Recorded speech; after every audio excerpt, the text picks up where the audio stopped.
Welcome to the Glam Report, where we turn the spotlight on the latest in beauty, wellness, and aesthetics, unveiling cutting-edge trends, expert insights, and the stories that shape the world of skincare. Get ready to elevate your glow with every episode. I am here with the Queen of Skin herself, Sweet. better known as the Dallas Aesthetician to most people, Savanna. Thank you so much. I'm so excited and so glad you guys are here in Texas. I know, it's very sad. And this is the first time I've ever been at your clinic. It's absolutely gorgeous. Thank you. But I do hear, of course, that you are opening your own larger clinic. Yes, I am. I'm so excited. So that should hopefully be done. We're hoping for July, but we don't have a set date. So we're just, hopping around it. Yeah. So what made you want to open up another clinic? Well, when I got this one, I really didn't think it would actually make it or survive at all because I was so new. I was so young because it's about 5 years ago, and I proved myself wrong. I mean, within the first 3 months of being in this space, we outgrew it, but I was stuck in a 5-year lease. So always had the plan of having a bigger space and being able to bring on more providers and just have a better experience in general. So we really just had to make do with what we could here for the time being. But it's so funny when people love this space because I'm like, this is like a hut compared to what we're building. Which is crazy because I'm here and there's quite a few rooms. There's a lot of space. On top of which you're so young, you're so successful. So first tell me, you talked about that this all started 5 years ago. How did you get into aesthetics in the first place? So I got into this industry. I was actually in nursing school and I had never had skin struggles at all. And I got on birth control, Nexplanon, and I started breaking out cystic horribly. And I tried everything. I mean, I was trying every acne treatment, every service, saving all my money. I was 18 at the time, so I was broke, trying to get through college, waiting tables, the whole 9 yards.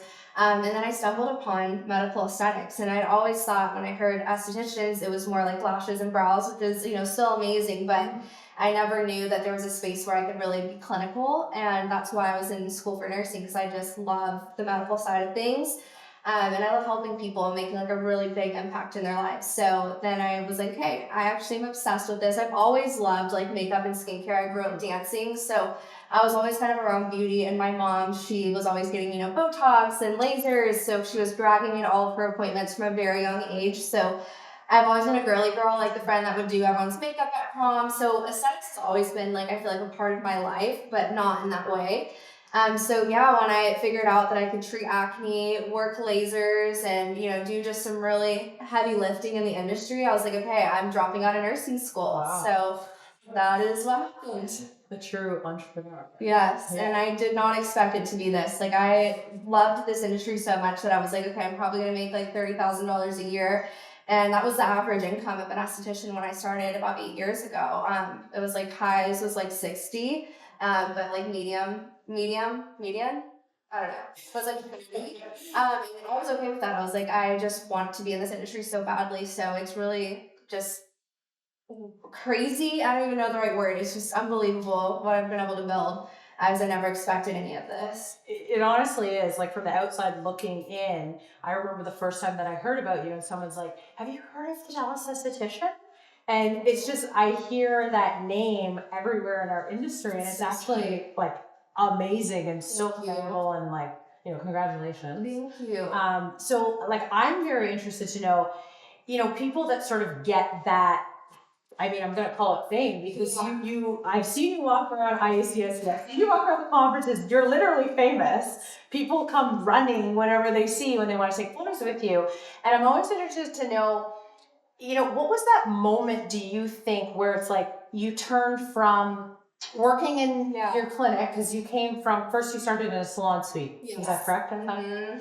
And then when did you start here? 5 years ago. 5 years ago. Yeah. And then it obviously, a lot of it stemmed from social media. How did the social media started? At what point was sort of that oh my gosh, people have started to take notice and getting more followers? Yeah, so I think what I did differently was I kind of lowered the curtain of the aesthetics industry and kind of showed the behind the scenes of building a business struggles. And there weren't a lot of solo estheticians 5-6 years ago. And I started my business in a salon suite about 7 years ago. So yeah, when I was first starting, like it was very few and far between where there were people having their own business, solo estheticians, like it just wasn't as common. And the industry as a whole was like so much smaller. Like we've blown up, as we all know. Oh, So absolutely. I think people are really intrigued by that, just estheticians especially.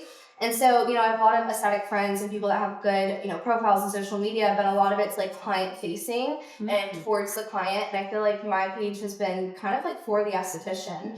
For like, you know, continuing education, just like what it's like to be a business owner, like what products and treatments I'm using. Like I don't gatekeep, I show everything. So I think that's what kind of got, I guess you could say, the fame in this industry is that people found an esthetician that was like, I'm gonna be a mentor, you know, and share it all. And even when I wasn't trying to be a mentor, I was just a young girl trying to figure it out and posting everything I was doing along the way, my ups, my downs, my mistakes, my wins. I think people really felt inspired by that and empowered by that. And like, hey, if this girl can do this, like I can do it too. And that wasn't really my, I guess, point, but that's what it became. And now it's like my mission to just help uplift and show people what's possible. Yeah, I agree. Because when you look at your Instagram following, like you obviously not only have like clients that are following you, but you have a lot of people that are in the industry that are following you, which I think is a big difference between potentially your social media. Yeah, definitely. I had a friend I was talking to the other day that does like a lot of e-commerce in the industry, but she's very like client customer facing, and so it's just different markets, you know. So I love like kind of being the midway, but I think mostly, you know, my page is really for the esthetician. And do you think that there was a point like where you're like, oh wow, like I'm starting to get a lot of followers? Like when did that kind of happen? And it's also just really slow and steady. I don't think it was like an overnight thing. It was just really consistent. I never like, everyone asks me that, and it's like such a hard question because I'm like, I can never remember a moment where I woke up and was like, oh my God, like I did it. I think it just like was a gradual thing, and then one day you're just like, oh, like look at all this that I built. Like you're just kind of there. Yeah. Wow. Well, that's very impressive. Thank you. And so with that, like with social media, I imagine that I feel like that in itself, because I follow you, like that almost feels like its own job. It is. So how do you navigate that? And you have, you know, a ton of videos, you know, showing me like you're all how do you do it?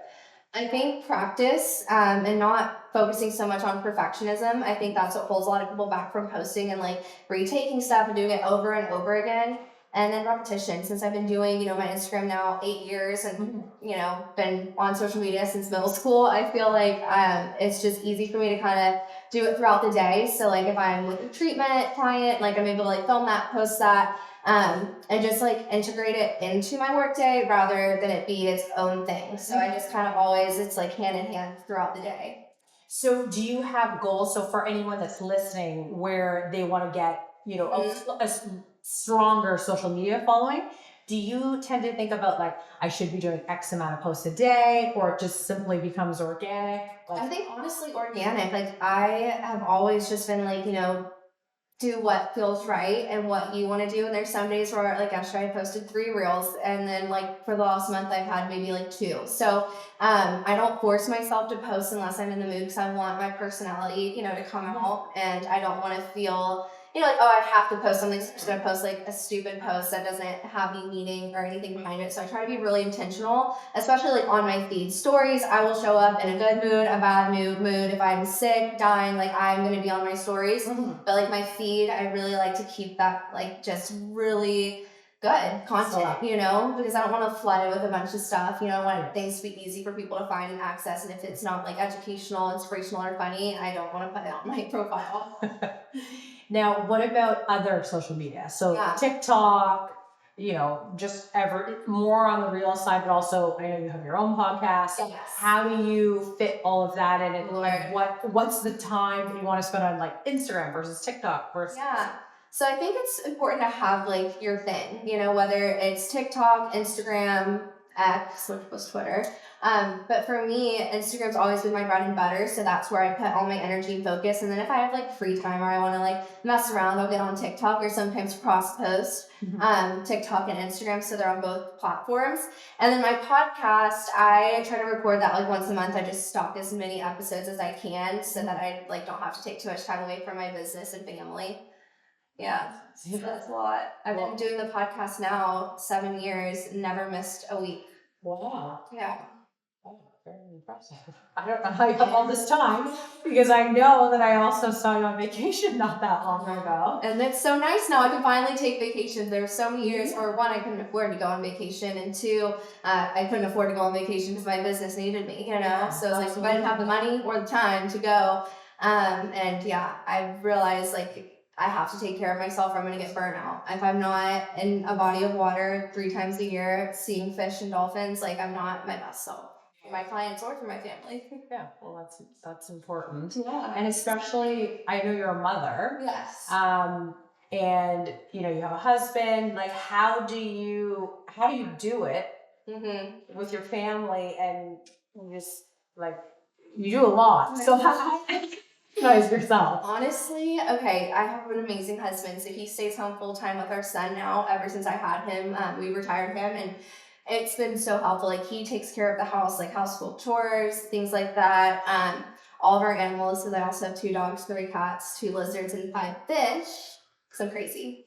And my son, you know, he is just so amazing. I try to soak up every single moment I can with him. It's been harder these days, like to get things done in the morning because I just want to be with my son. And then when I get home, you know, I want to be with my son. So I really just try to optimize my time when I'm in clinic and at work so I can be present back at home. But I won't lie, it's like, you know, everything changes. When I used to not have children, like I would just come home from work at 5 o'clock, 6 o'clock, and then work till 10 p.m. Now, you know, my son goes to bed at 7:30 and then I'm up till 11:30, 12 working on social media and the back end of the business. So it definitely is a sacrifice, but I love what I do. Yeah. It's worth it. Well, that's good because then you bring your best self home when you do because you're happy.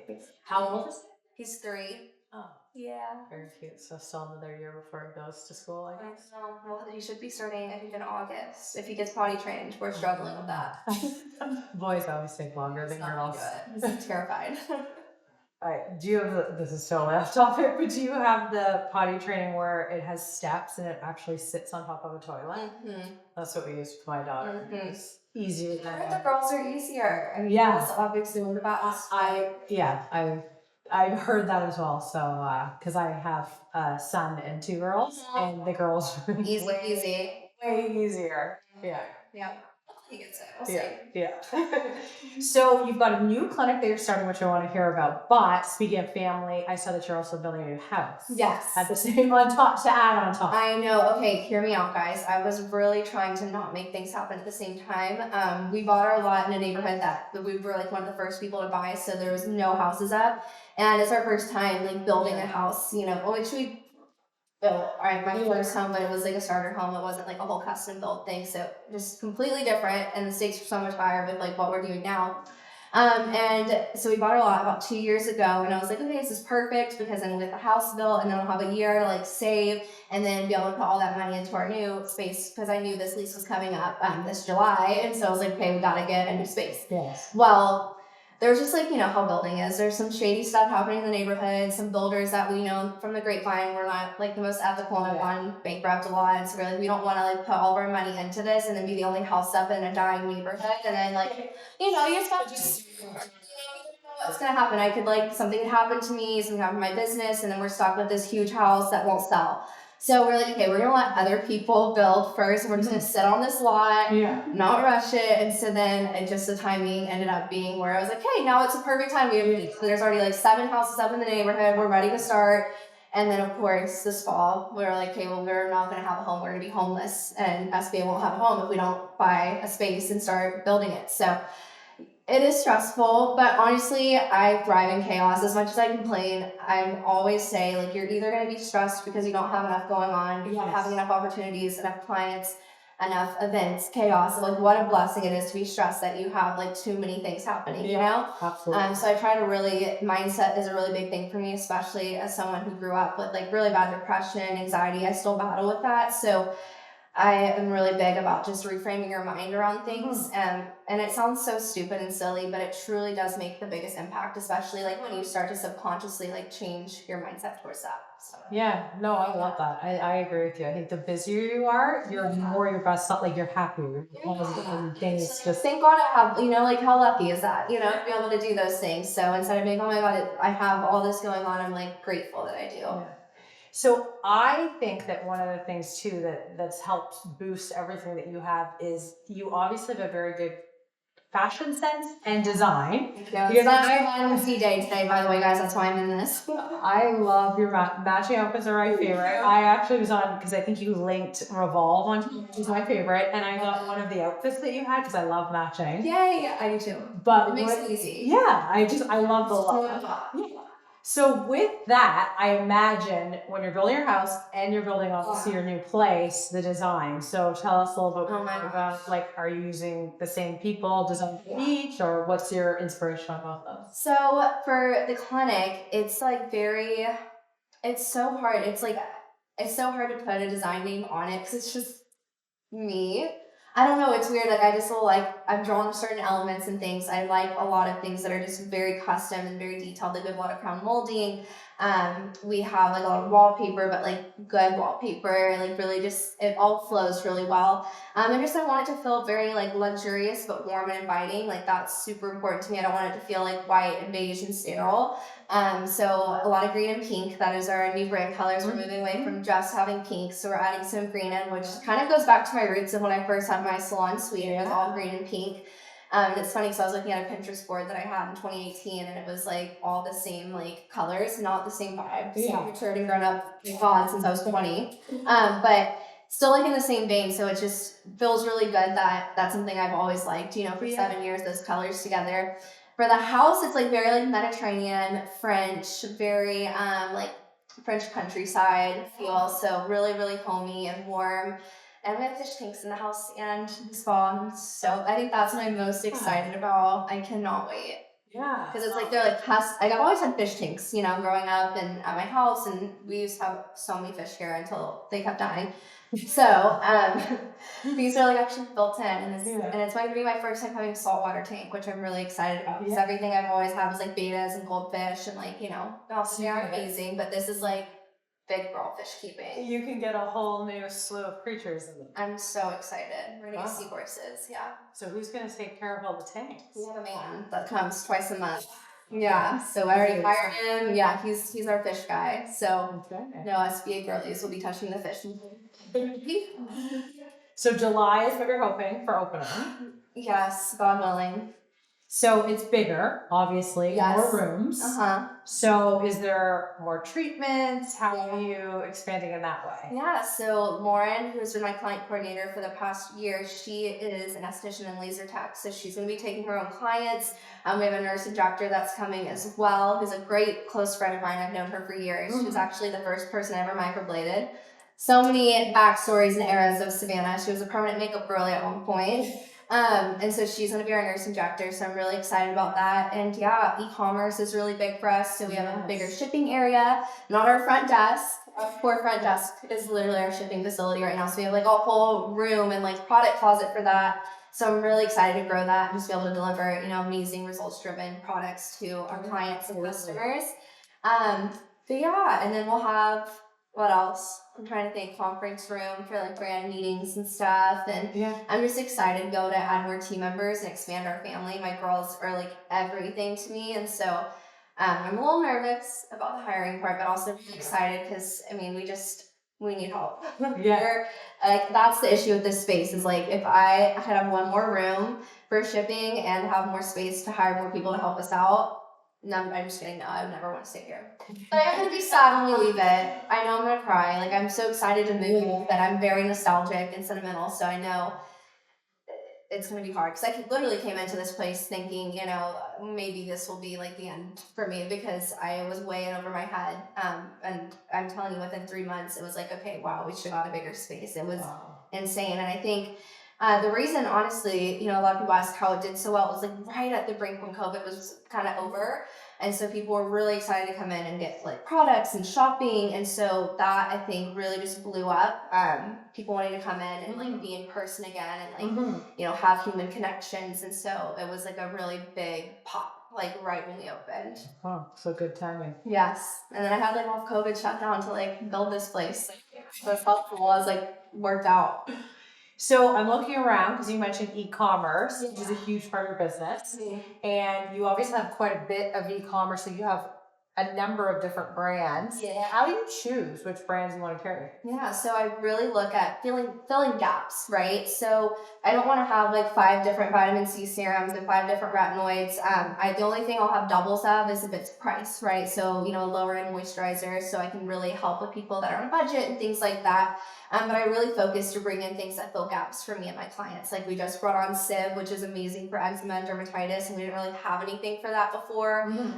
Cyspera we just brought on, which is great for pigmentation. So good for melasma. And then we just brought on an osmosis spot treatment. That's good. It's charcoal. So a lot of our clients, not a lot. I always say a lot when it's not a lot, but like 10 people to me is a lot. Can't use sulfur, and that's usually what we use for spot treatment here for our acne clients because they have an allergy. So we're like, okay, we need to find an alternative. So I really like to cherry pick. I don't carry every single product from every line besides Skin Better and pretty much all of Face Reality and all of Hydrity. But yeah, I'm really looking at ethics of the company too and what they stand for. I think the deeper I've gone into this industry, it's like that saying, like, don't be your idols, you know, don't be who you're in love with. You just learn a lot of stuff about unethical business practices and just, you know, the private labeling industry. So I really try to find unique formulations, things that are different, and people that are innovative and just good people to work with too. Like, I don't care how good a product is, the company and the people of the company are not amazing people, I'm not going to do it. And how I'd seen Glacial around, but she came to my Square event and that meant so much to me. Like, you have no idea, like, I felt so seen and so loved, and like, I was gonna bring tears to my eyes because I think just small things like that, like, truly, it's just the heart of the company, you know? Like, she didn't have to do that. She was in New York. She could have gone literally, you know, out to one of the best restaurants or wherever, but like, they came, you know, no strings attached, just to support me and uplift me and be there for me. And that made me feel so seen, and like, you know, you don't get that from every company. So Well, that's all things. well, we're very, very excited to be working with you. So how did you know, we came in as Glacial, like, how do you decide that on devices what you're gonna bring in? Because that's obviously a little harder to decide. Yes, yeah, bigger price tag for sure. Filling in gaps, enhancing my client's experience. So either it has to fill a gap or enhance, and that's kind of where I kind of look at things. So if it's going to replace something I'm already doing and be a better option, enhance their experience, or it's something that, you know, we don't have and that we know is going to be a good benefit for our clients. So Glacial, I mean, has been in our practice amazing. I mean, I'm like, love talking about inflammation. It's probably my favorite skincare topic, honestly, because I feel like, you know, people don't really understand it, how it stems from everything. And it's truly the root cause of 99.9% of skin concerns, whether that's pigmentation, aging, eczema, rosacea, acne prone skin. I mean, it truly is that core root. And if we're, you know, addressing acne, right, and pigmentation with all these exfoliating acids, but we're not treating the actual inflammation, you're not going to get very far, right? So it just fits in with every single client, whether someone aging walks in the door, someone with pigment, someone with acne, someone with eczema, compromised skin. I mean, this is just the perfect treatment for everyone. And we do a lot of like downtime treatments here too, like microneedling, ablative lasers. So I love doing the glide after. It's like everyone's favorite part. It's kind of like, you know, after you eat dinner and your mom makes you eat all your broccoli and then you get like ice cream at the end. Like, I feel like that's what this is. Like, they're like, okay, like a little bit of pain, but then they get this, and it's like, like that reward.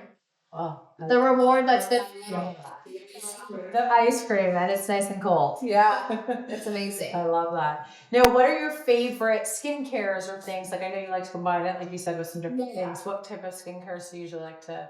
I mean, we use the glide with everything. I love doing it post microneedling. Amazing. I love doing it post era, which is an ablative erbium laser. We love doing it after the Neo, the Airlays Neo, which is a 1064. So no downtime with that one, but you know, it does get a little spicy and hot. So this really helps take that heat down. We love doing it post chemical peels. I mean, I'm telling you everything. I cannot name one service we have that we don't use the glide with. Oh, we love to hear that. Yeah. Okay, so let's think, if I am an esthetician, because you have so many estheticians that are following you, that look up to you, you know, you truly are their mentor. Thank you. When they're opening, and like when you open, where should they start? Like with skincare, like what are your suggestions and what do you think that they should do?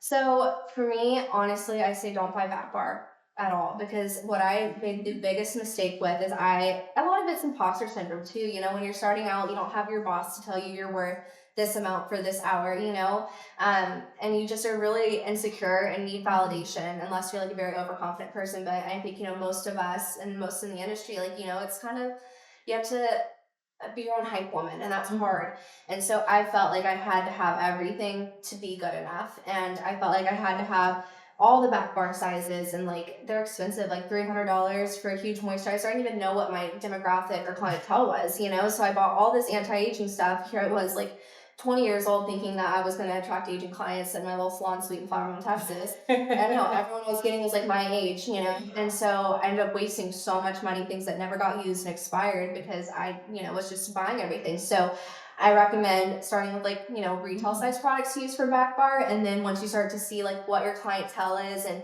you know, what you're going to be treating, do that. Glacial, I think, is amazing to start with because everyone can use that. So it's not like you have to know your demographic, because it's one of those that you can treat same day. They're going to get professional grade results, but they're not going to have the downtime and irritation. So I would, if I could go back in time, wish you guys didn't even exist then. So I would have invested in that. But yeah, I think really just starting slow and just focusing on your skills and not feeling like you need to have every single gadget and device, and just, you know, get a Glacial or get whatever device you want to start with and really make that like your niche, and then start to expand your offerings from there. And then how do you start, like, so you get your product in, you get a device in, hopefully the Glacial, and how do you build your clientele? Yeah, honestly, marketing and word of mouth. I think that's such a big one. It's just really, really making sure if you like a client and you vibe with them, ask and be like, hey, I will give you a free treatment if you can refer like 3 friends to me. And you know, a lot of people, they kind of forget about that when they're in their day-to-day lives or doing whatever they're doing. So kind of making that known and having that conversation. And then networking was really big for me. So I made friends with like all the hairdressers and the spray tan artists, and I still talk to them to this day. Like, it wasn't like, oh, I should be your friends and give me your clients. Like, it was a genuine friendship. You know, I think when everyone's your own business owner, and a lot of us were new too, some more experienced, we just kind of like, we're all a family in that salon suite, and like we're there for each other and to like vent, or like, oh my god, does anyone have a water bottle, you know, those types of things, or your car's unlocked, something like that, you know. So that helped me a lot. Like, I did this bestie blowout day, and this is before I really like started using besties like in my practice, which is now like, swear everyone associates besties with me. But yeah, we did bestie blowout day, and so basically someone would go get their hair blown out while the other friend would get like a facial from me, and then vice versa. And so she worked with me on that, this hairdresser. So I think that's super important. And then showing up on social media. I mean, social media is the easiest way to get clients. I truly believe that. I think showing your space, showing your personality, showing who you are is so, so important. A lot of people just show before and afters, which is key because you want people to know that you can get those results. But I think for a lot of people that, you know, are maybe more anxious or nervous, and a lot of us feel that way, especially when we're going through acne or melasma or aging, like we don't feel confident. And so kind of knowing the lay of the land before you go there, like what it kind of looks like, what your provider looks like, her voice, maybe knowing that she has dogs, or like, you know, just knowing the person before you go, like it already feels like you've met them and they already have that trust with you, and they already feel connected with you and safe with you through literally an app. So I really try to convey that through my social media, and I have clients who are like, will meet me for the first time. They're like, this is so weird because I feel like I already know everything about you and know you, but you don't know me, you know? So I think the more you share your space, your results, you as a person, the easier it will be for you to find your people and have good, long-lasting clients, right? Because if you're not showing your personality and who you are, you're just gonna have a bunch of randos coming to you. When you really niche down, like there's so many people, and this industry is not as like taboo or as like secondary as it used to be. Like I feel like now estheticians are really more now than ever in the forefront of the skincare space. You know, like it used to be like tooth and nail to try to get someone to come to us and trust us over like a dermatologist, and now I feel like sometimes we are our first choice, which is very weird, different. It's been a shift, absolutely. A big shift. And, you know, the more we, you know, share this industry and share what we do and who we are as estheticians, the more people are going to feel safe and confident and want to come see us. So the other thing I see with that shift, and it speaks to exactly what you just said, is price and cost. Yeah. And I feel like, especially as a younger person starting and an entrepreneur, plus it's potentially your own business. Yeah. What's your advice for like cost? Because I feel like a lot of people, one, might feel like, oh, can I charge this much? Am I too little? What am I pricing? And then even just suggesting more so that the price goes up. What's your advice on that? Yeah, so pricing for me in the beginning, I definitely undersold myself, and it was a lot because I mean I was so young, and I just was a new esthetician as well, and I was dealing with a lot of like personal self-esteem issues. So now healed Savanna and grown Savanna would say you gotta price yourself good in the beginning because I mean all those clients I started with charging $50, they're not still with me today, you know, and it sucks. And I loved them all so much. And they really helped me get to where I am. But, you know, I couldn't survive doing an hour and a half facial for $50, you know? Absolutely. So I think starting out competitively priced, taking models and like get your experience. Like don't charge that if you're not confident in your work, right? I think everyone can start smaller and then build. And then once you feel really confident, change your prices. But no, you might lose a lot of your clientele that start out with that lower price point. So if you go into that knowing like, okay, this is how I'm getting started, I'm going to be priced a little bit lower, just so I can get experience, get before and afters, build, you know, somewhat of a business. And then, you know, when I feel more confident and I feel more secure in my skills, there's a lot of people go straight brand new right out of school, right, with no experience. And so that's kind of what I'm more speaking to is like if you're brand new going out, that I would understand, you know, starting a little bit lower to be able to get the practice and everything you need. Because I mean, I wouldn't feel great going to see somebody charging, you know, $400 for something they've done twice, you know. Absolutely. So ethically speaking, I definitely think it's okay to start a little bit lower when you're new and just trying to get your books filled,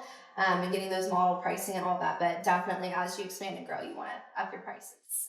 So do you suggest then when people finish school that they should go get experience working somewhere else, or it's okay to just open up and go for it? Or there's really no straight answer there? Everyone has such a different path and journey. I think for some people they need that to have guidance and have, you know, learn kind of the back end of the industry more. And I feel like it better prepares you for running your own business, especially seeing it done in another space. I don't know how I would have done it if I didn't have prior experience personally. I think it would have been more intimidating.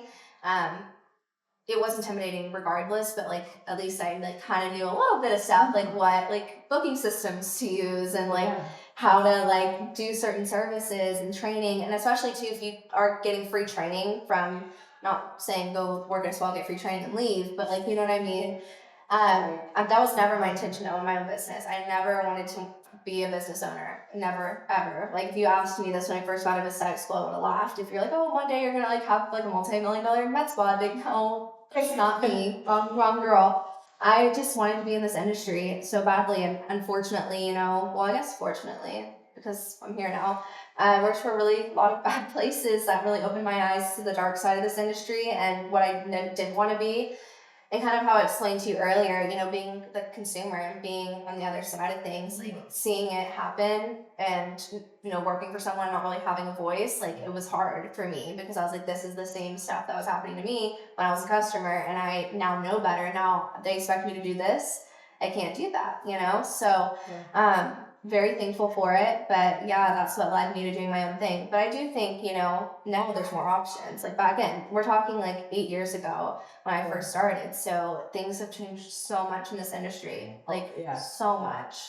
Every year it's changed a ton.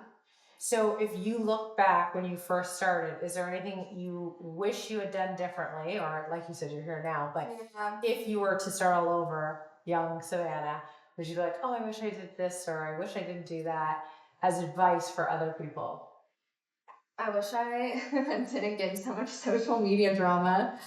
That's what I wish. I was so young, and I really didn't realize that I was an influencer, you know? I mean, I didn't want to be a business owner, didn't even think this would be what it is today. If I had, like, Raven Simone, people probably might not know this from That's So Raven, like, if I had a vision I could have seen, I'd been like, oh, girl, like, you're fine. Yeah. But, you know, when I was starting my business, you know, it was literally just my business. Like, for me to get clients, it was never, like, I'm a mentor or an influencer, so when people would start copying my business stuff or like what I was doing, I'd get so defensive about it. And then now that I'm older and more mature, 5-6 years later, I'm like, they were just inspired by me. And I didn't realize at the time that I was becoming the Dallas Aesthetician, famous esthetician.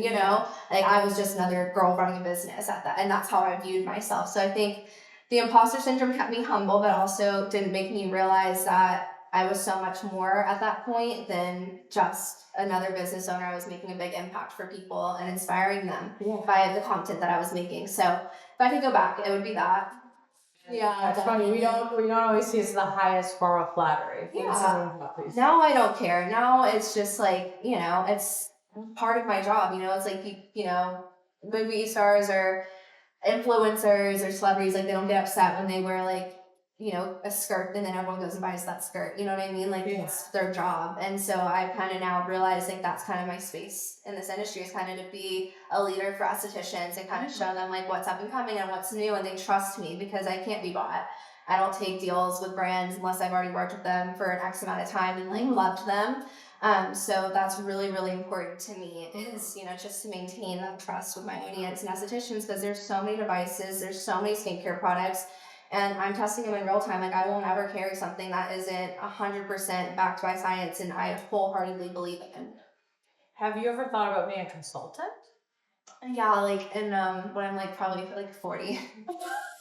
So long time. So like 10 years. I actually just thought of that because everything that you're saying, you really are like you're an entrepreneur, you're a mom, you're a business owner, but you're a consultant. And I love that, honestly. Like if I could have like 3 of me doing the same job at the same time, one of me would be a scuba diver instructor for sure, like I do with the sharkies all day. Then I would be this version of me, and then I would be a consultant or for marketing, as I always have like this new space has been so fun for me because I'm like able to like reinvent SBA, but like with more money. Like this whole place was home goods and floor and decor on a budget. Like I literally remember waiting and stocking floor and decor for the tile pieces that I wanted to use in the front to be 15 cents because I was like, I cannot afford them being like $1.50 or however much they were. So yeah, I would love to do that. I love helping people. I love helping the esthetician community and uplifting and just helping us have a place and a seat at the table. And that's something I think to me out of everything has been so important. Was being able to show what estheticians are capable of, because even like brands that I was working with early on, like Skin Better, even Hydrinity, Skin Pin, like they were always going to the physicians. Like they're always physician focused. And it was like, okay, but the estheticians are the ones that are really performing these services, and we're the ones, in their office that are like selling the skincare, providing the skincare. Like, we're the ones doing this, but I mean, estheticians weren't even thought of. And so my success has really, I feel like, the thing that I love the most has opened the door for a lot of other estheticians and like shown like, okay, like, wow, like we have influence, we have power, we have authority. We're not just estheticians, and it's empowering. So what's your advice to us as a company and to other companies, sales reps, whether it be skincare, whether it be devices, like everything you just said, like you obviously know estheticians through and through.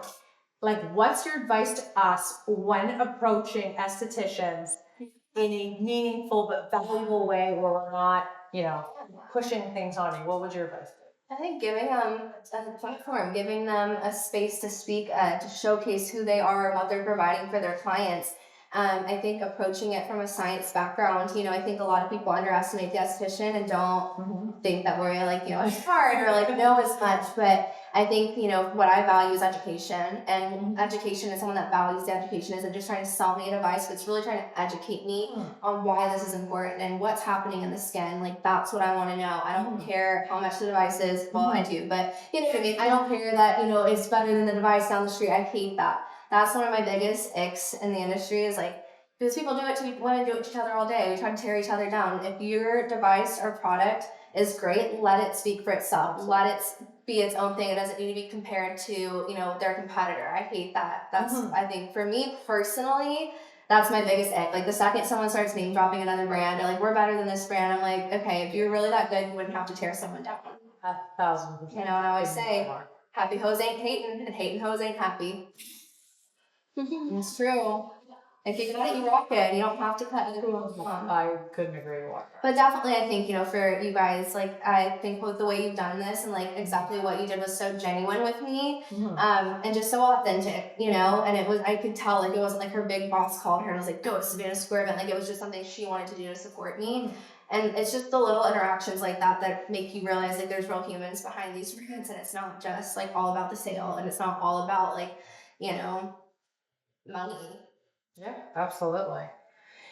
Between webinars, conferences, events, what do you want to see companies do more of? I think conferences are so magical, and I think, especially now that we're out of, like, the COVID era, like, human connection and networking, like, it can be isolating. I think there's so many, solo estheticians now, or business owners that, it's lonely. I mean, I love my team, but I can't, like, kiki with them and gossip about business stuff, like, it's inappropriate and unprofessional. So I love being able to go to, like, meetings and conferences with other providers and other owners and just be able to, like, talk and, like, talk shop, and, like, not even that, but just, like, have someone that gets it, because you talk to your husband and they're like, that's just half-time tuning. It's not all like find a friend, and it's hard, especially locally. Like, a lot of people local aren't the nicest, so it's nice, when you meet someone, in New York or someone, like, further away that, like, doesn't see you as competition, even though I think we all should just play nice. It's not always the case, but typically they're nice for you if you don't live in the same state or within a 10-mile radius. Yeah. But not me. I'm nice to everybody. So yeah, I think being in person, although I love a webinar, I feel like people, for me, I get distracted when I'm on a webinar, okay? My cat's scratching at the door, my kid needs me. Like, when you get to actually travel and go to a conference, I feel like you are kind of in this bubble, and it's like you just really get to let loose. Higher engagement, right? And you pay more attention, and you get to make friends and, like, connections and take business pearls from other people, and really just, learn more. And I think, staying a sponge is something I've always said. You have to stay a sponge in this industry and keep learning. Like, I am a teacher and an educator, but I will still go take classes and educate myself. I'm never going to be done learning. This industry, as much as it's growing, it's evolving. The science, the technology, new companies, new products, new devices, and you got to stay on top of it. You got to. And the derms have so many conferences. Amen. Yeah. All right. Well, with that, we'll wrap up, and I really appreciate you talking to us today. And thanks so much for coming on the Glam Report. And that's a wrap for today's episode of the Glam Report. A big thank you to our guests for sharing their expertise and insights. We hope you found today's episode as inspiring and informative as we did. To our amazing listeners out there, thank you so much for tuning in. If you enjoyed this episode, be sure to subscribe, rate, and share it with others who are passionate about wellness, skincare, and learning about industry trends and how to be successful in their aesthetic business. Until next time, keep glowing and radiating your best self.